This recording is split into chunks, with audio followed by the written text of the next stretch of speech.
So, Kamen Rider Geats episode 46, Creation Part 8, Goodbye Michi. Now, before I jump into this review, recap, discussion, whatever you want to call it, Kamen Rider Geats will be taking a break next week. There'll be no new episode. The show is set to resume on August 13th, so it'll be taking a small break and there'll be no new episode next week. There'll be a new episode of King Oja, but no Kamen Rider Geats. So, with that out of the way, let's talk about Kamen Rider Geats episode 46.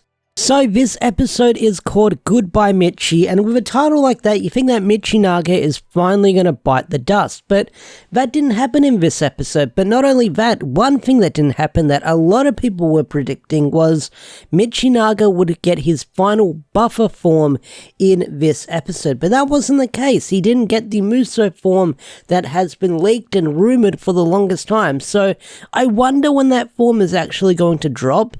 Is it going to drop in the next couple of episodes, which will be a little bit rushed if it drops in like close to the finale, or will he get it in a V cinema that will be coming later down the line? It's hard to say, but let's take it from the top and talk about Kamen Rider Geats episode 47, because there's a lot to discuss when it comes to this episode. So Ace is now the god of creation, and he gets taken away to that void area, and much like the opening with all the wires surrounding him, that seems to happen again as gods of creation or goddesses of creation start to lose their own will, and Ace, just like his mother once was, is now turning to stone. Now, last week's review, I was kind of big mad that Ace hit the reset button in the Geats world once again, which is something they've done in the show 50 times, but he kind of did and he kind of didn't do it. What he did is he made everything go back to normal before Keiwa made his wish. So all the gangs, all the destruction, that's gone, and to prove it, Daichi's big tree of faces is now back once again. So while this is going on, the spectators who are watching the fight between Keiwa and Ace are big mad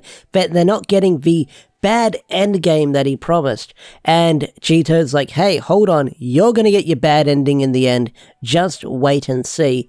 And with the tears of Tsumuri that he snatched up from last week's episode, he's able to create an evil Tsumuri, which is known as a goddess of destruction. So that's something he's able to do. He's able to create it with the vision driver, so I guess the vision driver can do that now. Bring tears of people to life and make clones of it. I get the pun on it, vision driver, create something in your own vision, but it's kind of an out-of-nowhere power-up that the vision driver now suddenly has. But he is the big bad boss, so he's going to have all this ass pool coming out of him to do whatever he can to be the big bad. So, with Daichi going back to his tree, he's soon jumped by Beroba and Kekara, and they go ham on him, but he's suddenly saved by Buffer and Neon, and what we get is a really cool fight in this episode where they fight the two Jamato power-ups, and I feel like the combo between Buffer and Neon in this episode is pretty freaking cool, as Neon's using her illusion powers with a fantasy buckle, and Buffer's just swinging that chainsaw around, so we got some really cool combination fights. Now, they do rescue Daichi, but the whole reason why they rescued Daichi is to get answers on how they can save Sarah from the tree, and I thought they'd redeem Daichi in this episode. They don't really redeem him, they just string him along because he's the only one with the answers. You can't really say that Daichi got redeemed in this episode, they just strung him along to get the answers that they want to save Sarah in the end, or save everyone in that tree in the end. So, Baraba and Kekara going back to that tree, and there they meet up with Goddess of Destruction Tsumuri, or that evil Tsumuri meets up with them, and Beroba asks for a wish, and that wish is she wants to turn the tree into super duper fertilizer to create a super duper Jamato, so that wish is in the process of being granted. Now there's some other things I've kind of skipped over, like Jitto announcing his bad end game to the world, and he says, "You humans, I'm from the future, bad end game coming," and he broadcasts it to everyone, and everyone gets all freaked out. Now, while this is also going on, you do have Keiwa and Ace are talking, and Ace is giving the pep talk to Keiwa saying, hey, Buffer's a good guy, he's trying to do the best he can, and he feels bad for what he did. Now, while this is all going on as well, lots of things going on, you have Michinaga finally confronting Beroba, and there's an awesome fight going on.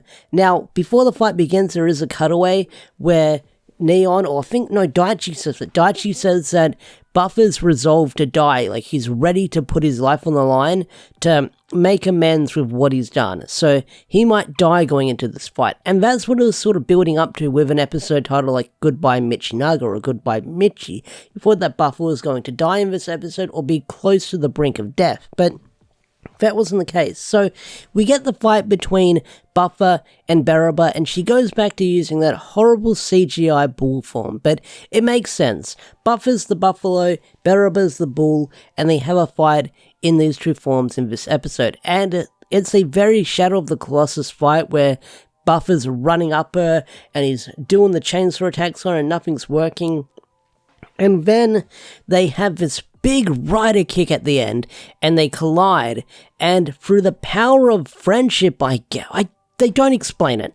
They don't explain it, and I don't think it's going to get explained. That's what kind of annoys me. So, during the big collision between the two rider kicks where Buffer and Beroba are colliding, like where Beroba looks like she could stomp him with the sides of that form, but Buffer's just pushing through. So, through some sheer will, Buffer is able to get his fever form back, his Kamen Rider crushing form, as Baraba calls it, and that way he's able to win against the fight. Now, how this form came back, I had no idea. I'm guessing it's implied through the power of wishing.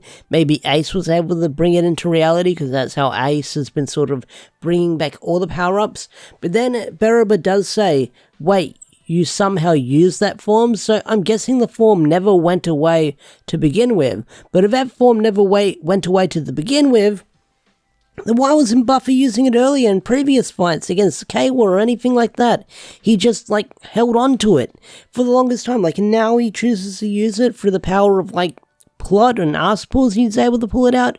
I know I'm bitching for the sake of bitching, but it just comes out of nowhere, and I wasn't expecting it to come out of nowhere in this fight. I think a lot of us were expecting Buffer to get that final Muso form that's been rumored for the longest time. But with that said, Buffer is able to beat Beroba, and she's dead. She's gone. She's never coming back unless we get a VIII in a movie. Maybe she'll appear in Outsiders, I don't know. But yeah, she's dead. She's gone. Never coming back. But I do love Buffer's line that he says when she gets Thanos snapped and dies into the void, where he says, "Go wallow in despair on your own if it excites you so much." Really cool badass line. But Buffer is banged up from this fight, and then he's suddenly approached by evil Tsumuri and Kekara, and Kekara is willing to put him down because Buffer's so injured and banged up from the fight, and he almost delivers the finishing blow, but out of nowhere, Kawa saves him, and Buffer and Kawa have this nice moment where they forgive each other, they come to terms, and Kawa's done having his villain arc because he finally finds the courage to forgive Michinaga and doesn't blame him completely with everything's going on, but Buffer also admits that he's at fault here. So, Kekara's pissed off because, Kawa's not doing his heroic Kamen Rider like he envisioned, but Kawa says, "Fuck you, I'm gonna beat the shit out of you." He doesn't say it like that, but he says, "I'm done being pulled along by you, I'm sick of your strings pulling me along." So, they build up a fight between the two, but it looks like it's not going to happen in this episode. It's going to happen in next week's episode, which should be satisfying to have Kawa bring the smackdown on Kekara after everything that Kekara has done, because Kekara is the one who's been at fault with everything going on, because he wanted Kawa to be the rider that he envisioned. So, finally, Kekara is getting his comeuppance. Now, the end of the episode does have a nice little moment where they all gather around the tree of faces, and Daichi gives him the antidote, and he's finally reunited with his sister Sarah. Finally, Sarah was revived. They gave Kawa the happy ending that he deserved. And that was Kamen Rider Geats episode 46. The emotionally damaged bad boy Kawa story arc has come to a close now that he's reunited with his sister, and we're getting closer and closer to the finale of Geats by the end of next month, because next week's is a break, so within a couple of episodes we'll be at the finale of this series. So, This episode was okay. I enjoyed the fight between Beroba and Buffer, although the CGI mess was not too much of a CGI mess, and we had some, like I said, some cool Shadow of the Colossus stuff with that fight. I'm not a fan of how Buffer got his fever form in the end. It just seemed like it came out of nowhere. Maybe it'll get explained, maybe it won't get explained, but I feel like he should have got the Muso power up instead of like the fever one, but it's called his Kamen Rider crushing abilities, so he had to crush Baraba in some shape or form. But overall, I enjoyed the episode, had a lot of fun watching it. With that said, I think I'm going to bring this review to a close. If you enjoyed this video, hit that like button, subscribe to the channel if you're new, and I'll see you guys in the next video. Peace out, take care, and bye!